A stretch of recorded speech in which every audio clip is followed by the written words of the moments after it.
Beginning now the Satsang session of 6th June 1985. Continuing Savitri, Book 3, Canto 3.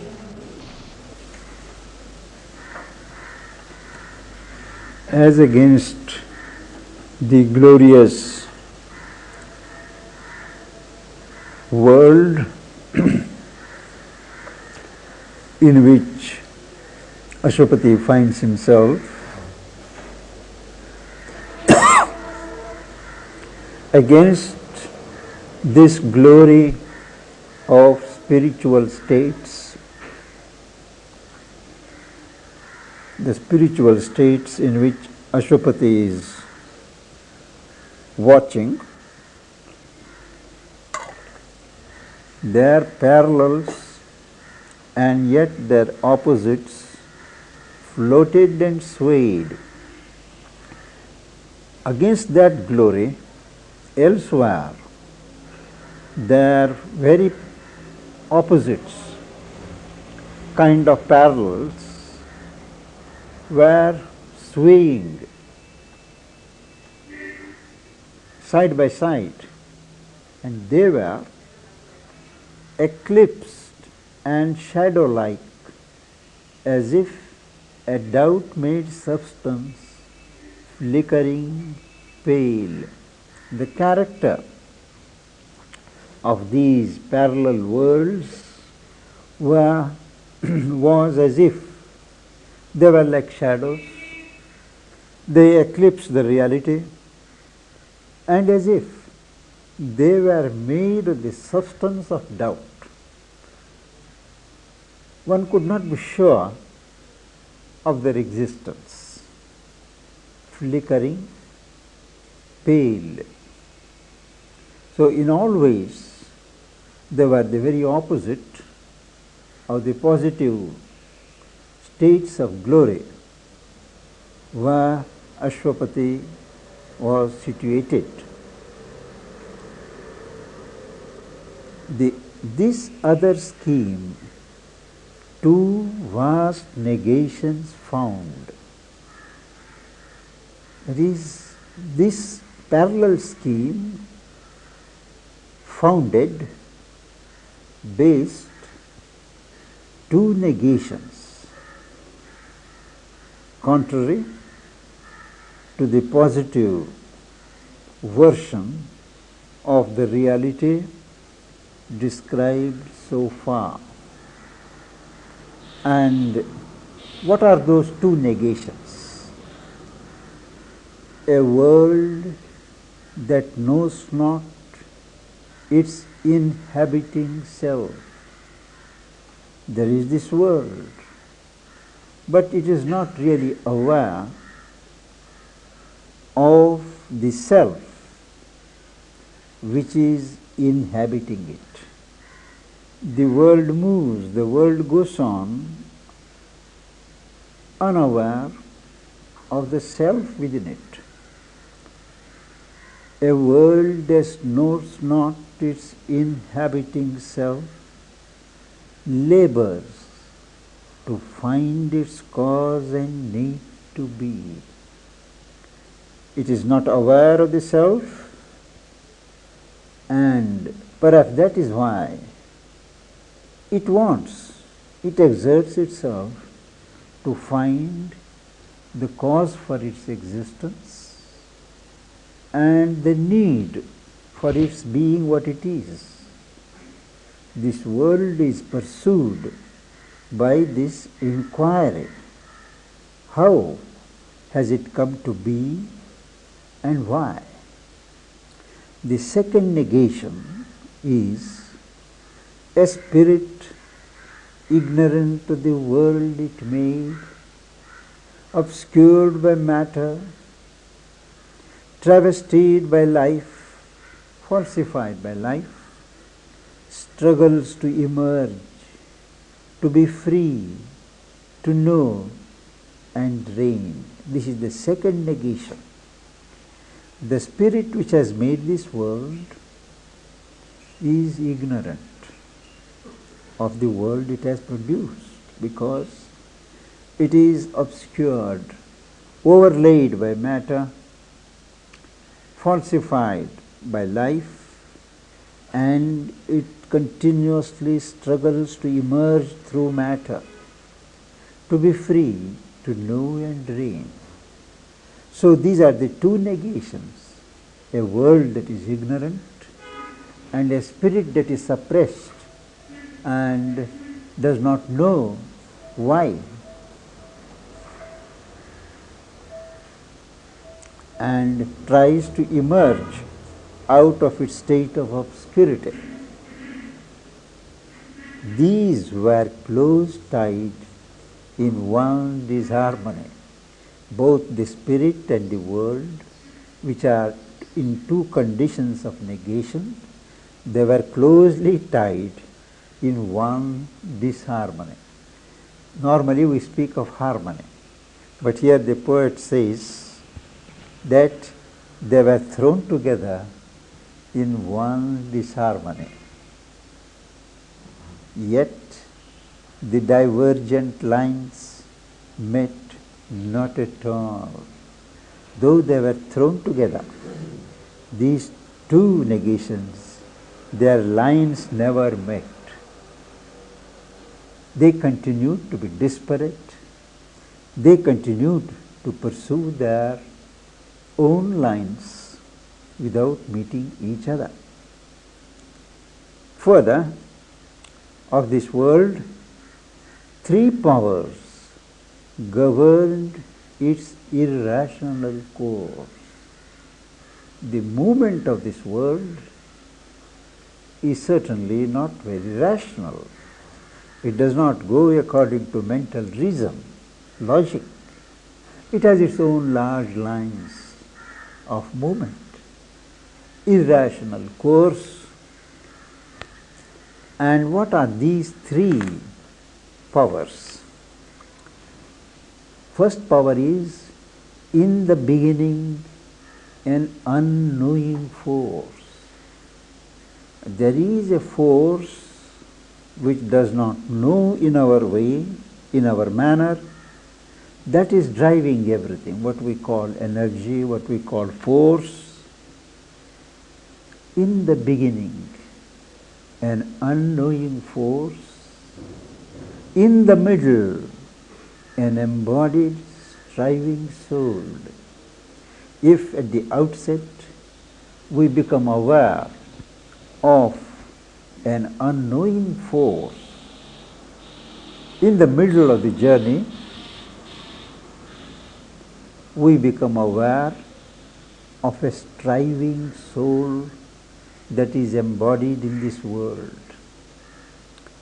And the third power is, in its end, a silent spirit denying life. That is the total negation of life. The bare spirit which contradicts the movement of life. So, first the force, second the soul, third the spirit. Now, between these three, the world is tossed about. A dull and infelicitous interlude unrolls its dubious truth to a questioning mind. The mind, as it develops, goes on questioning. What is it all? And it questions the dubious truth, the doubtful truth, the truth that spreads doubt everywhere, which is unrolled before its eye by a dull, infelicitous interlude, the intermediate stage between the origin driven by force and the end ruled by the spirit. In between, where the mind is a dominant factor, it is questioning. What is it? What could it be? And the mind Why does it question? Why does it logicize? Compelled by the ignorant power to play its part. There is a power at work. It is still in the shadow of ignorance, but it compels the mind to question, to analyze, to understand. Not only to understand, and to record her inconclusive tale, a story without end, the mystery of her inconscient plan. The power compels the mind to record the mystery of her inconscient plan and the riddle of a being born from night. The mind also has to take account and register this riddle, problem, question, insoluble question of this being, the soul, being born from night in conscience by a marriage of necessity with chance. Everything looks as if it is necessity, and then we see the play of chance.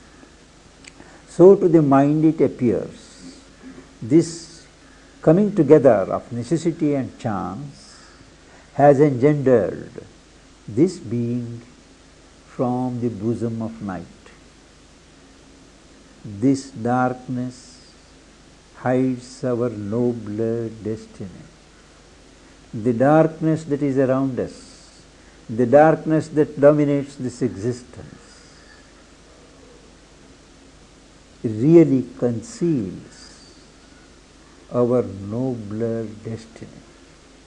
Darkness is not absolute, it is not ultimate, but there is something else. And as the darkness dissipates, recedes, we begin to get glimpses of our destiny, which is nobler than being always shut up in the darkness of ignorance. A chrysalis of a great and glorious truth. This darkness hides our nobler destiny. A chrysalis of a great and glorious truth. That is, there is a particular insect. So before it comes out in its true colors, there is a covering, and that covering slowly falls off and the insect comes, life comes out. So this is the chrysalis. The darkness really is a cover for some great and glorious truth to emerge. It stifles the winged marvel in its sheath. Winged marvel is the soul. It suppresses it. Why? Lest from the prison of matter it escape, so that the soul, the spirit shall not escape, and wasting its beauty on the formless vast, merged into the unknowable's mystery, live and fulfill the world's miraculous fate. That is to say, one idea, if the spirit or the soul within is not compelled to struggle and to learn by experience and grow, it will just escape from the shell of matter and merge into the unknowable mystery of Brahman, leaving this miraculous fate of the world unfulfilled. If the soul that is embodied were to escape from the round of matter and life and merge itself in the supreme mystery, the world will be left unfulfilled. That is why this surrounding darkness, ignorance, is playing a role in forcing this soul, winged marvel, to go through the round of evolutionary struggle. Otherwise, it will only waste its beauty on the formless vast. Instead of manifesting that beauty on earth, it will be wasting it in that vastitude without form. As yet, thought only some high spirit's dream. The subject is a new creation. Now he says, that a new creation from the old shall rise. This is the poet's observation. He says, as yet thought only some high spirit's dream. Some people think it, a new creation, is only a dream of some high spirits, high saints, high mystics have dreamed of a new creation. So some people think it like that. Or a vexed delusion in man's toiling mind. Or this very idea or the concept of new creation is taken to be a kind of an illusion formed in the laboring mind of man.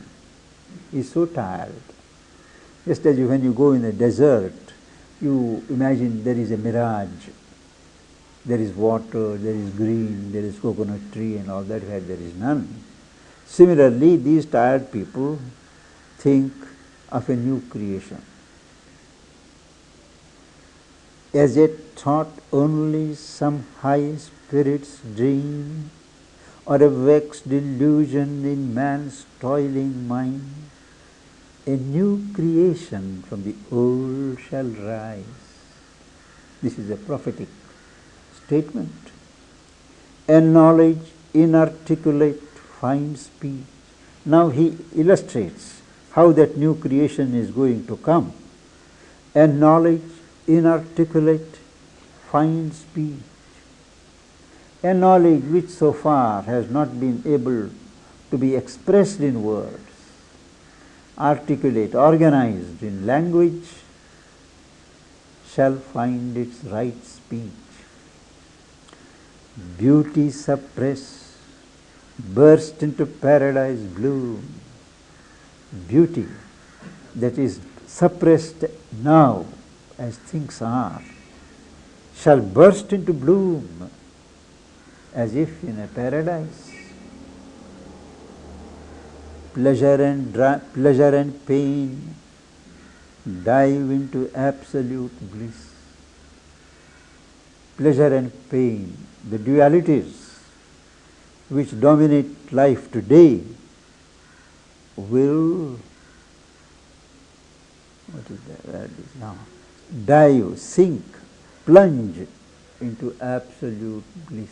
In the new creation, the knowledge of truth will be expressed, beauty will bloom, and pleasure and pain, the dualities, will disappear into an unmitigated, permanent bliss. And not only that, a tongueless oracle shall speak at last. Oracle, is the speech of prophecy.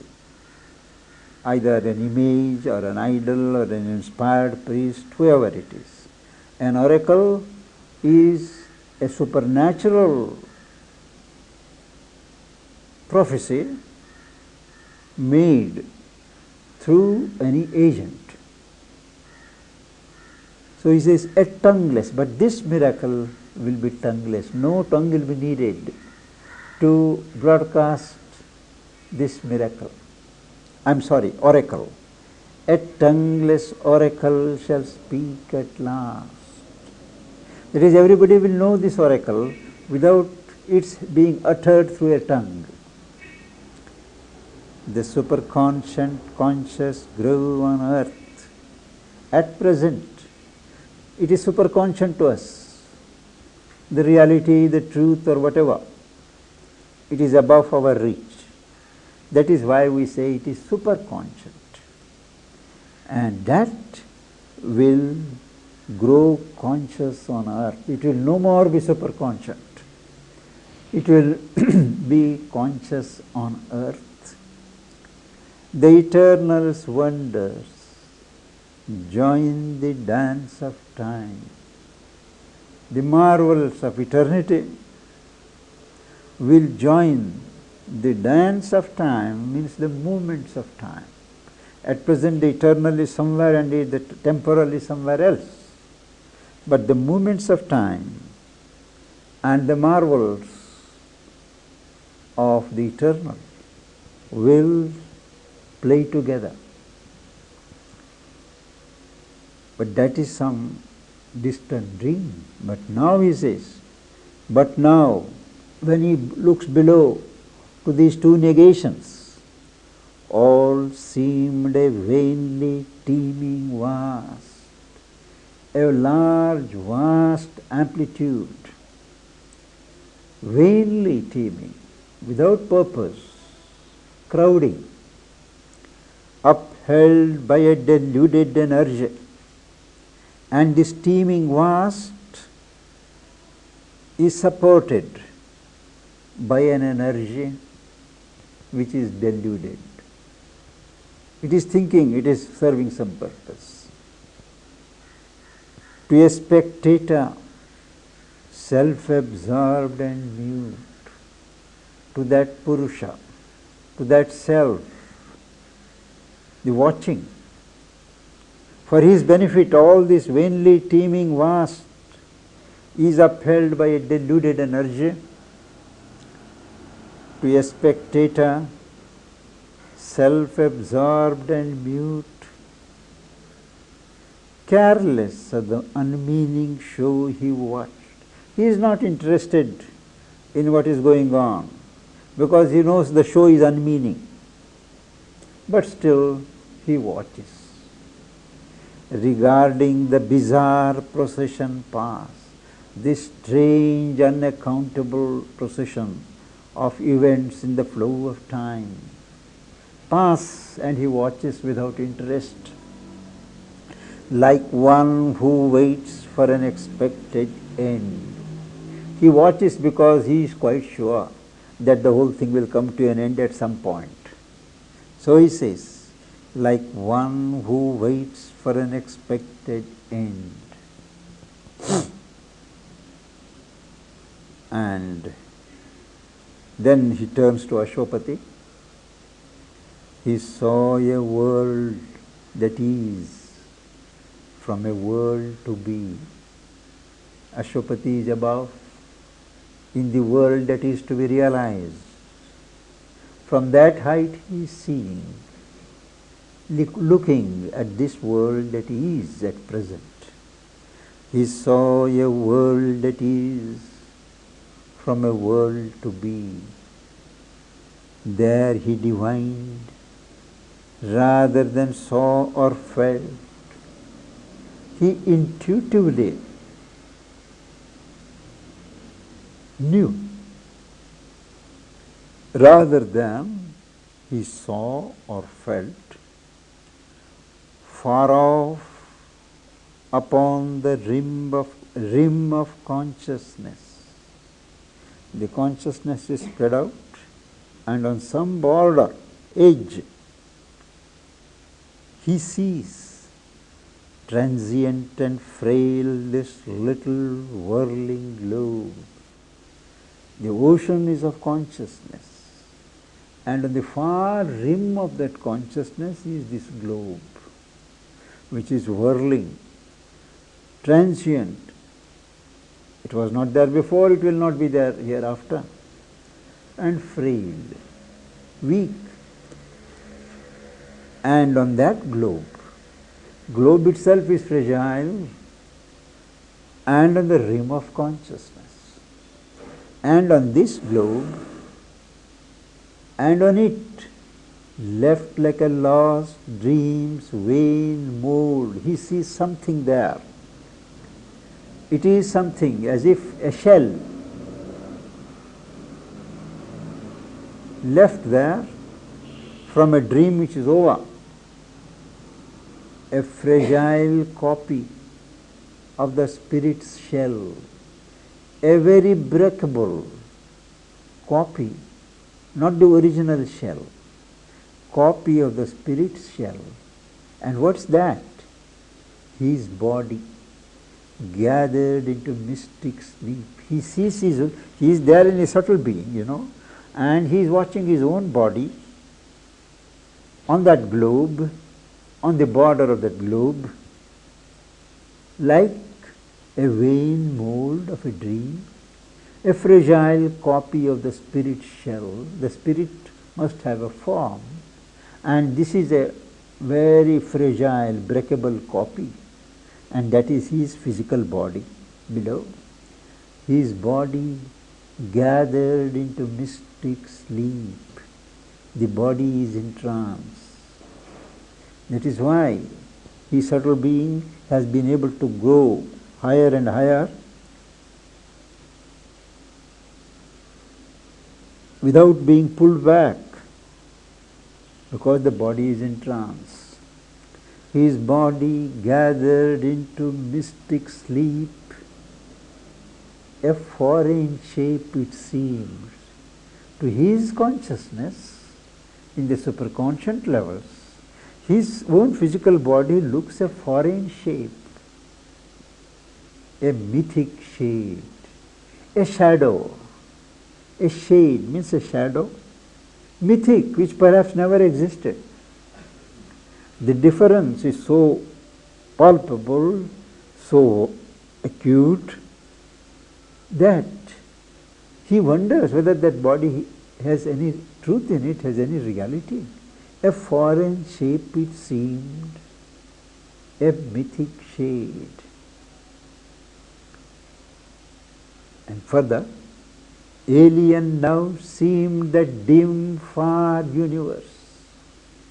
The universe from which he has come up looked to him alien, totally foreign to his true nature. Self and eternity alone were true. This far universe, which is now so dim, is seen as alien, not true, alien to truth. And then what is true?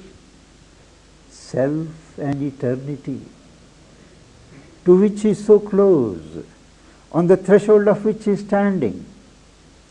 Self and eternity alone were true. When he is feeling that, at that moment, then memory climbed to him from the striving planes. From below, there are so many planes of existence. They are striving to evolve and acquire the nature of the spirit. Then memory climbed to him from the striving planes, bringing a cry from once loved, cherished things. All the things that he had once cherished, once loved, they are sending a cry to him from below. And to that cry of things from the striving planes below, to the cry as to its own lost call, a ray replied from the occult supreme. There is a response, there is a reply from the supreme occult truth.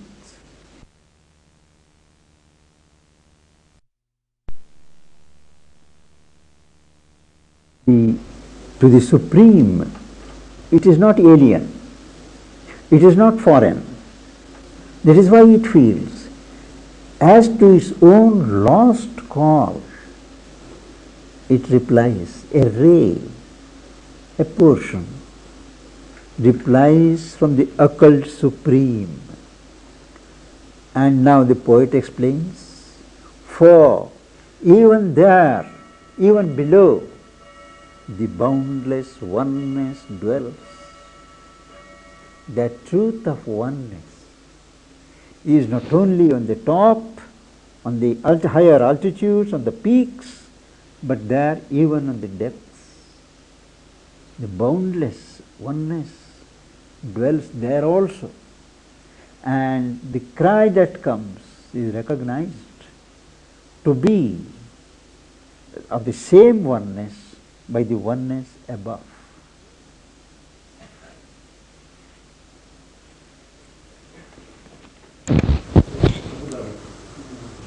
Here ends the Satsang session of 6th June 1985.